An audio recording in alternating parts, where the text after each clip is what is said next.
د قربانۍ ورځې را روانې دي اضحیه ورته وایي په عربۍ کې موږ ورته قرباني وایو او تېره جمعه مې د قربانۍ متعلق یو څو مسایل درته ویلي وو ما خلک څاروي اخلي نو ما درته د نصاب خبره هم کړې وه چې قرباني په چا واجب ده او دویم مې راته د څاروي م ویلي وو چې په کوم څاروي قرباني کېږي قرباني څه شی دی زما وروڼو نبی کریم صلی الله علیه وسلم نه صحابو تپوس وکړ ما هذه الاضاحی یا رسول الله دا الله رسوله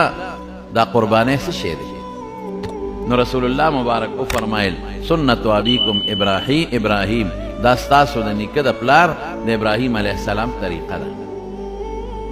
نو بیا صحابه تپوس کوي چې زمونږ پکې څه دي ما لنافع موږ پکې چې قرباني وکړو د هغه طریقه خو شته خو موږ له پکې څه ثواب کېږي که نه کېږي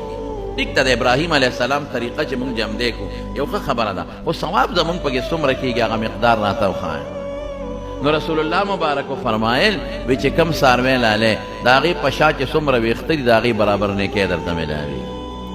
او که ګډ دی اعلان کو چیلې د هغې په شا چې څومره وړی ده او د چیلي په شا څومره ویښته دي د هغې برابر ثواب درته میلاوي ګونه دومره پکې اجر دی او دومره پکې ثواب دی او بیا رسول الله مبارک فرمایي من وجد ساعة من المال چې څوک مالدار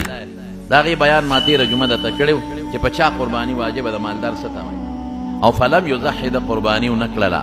نو فلا یقربن مصلانا ډېرې زمونږ جومات ته نه راځي عیدګاه ته چې بلکل را نه شي دې زمونږ عبادت خانې ته بلکل را نه شي ګوره دا سخت وعید ورته زمونږ طالبه وایي زورنه ورته مونږ تاسو وایو دا دومره سخته زورنه چې راځي معلومیږي دا چې دا قرباني مضبوط شی دی دا واجبه ده خامخا او پیغمبر مبارک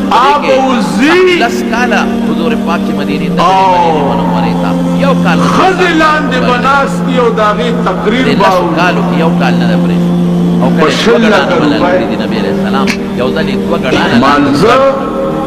زه دا عقیده لرم خان بهادر خان او چې کله علالول دواړه خصیانو تکېدلې چې ورته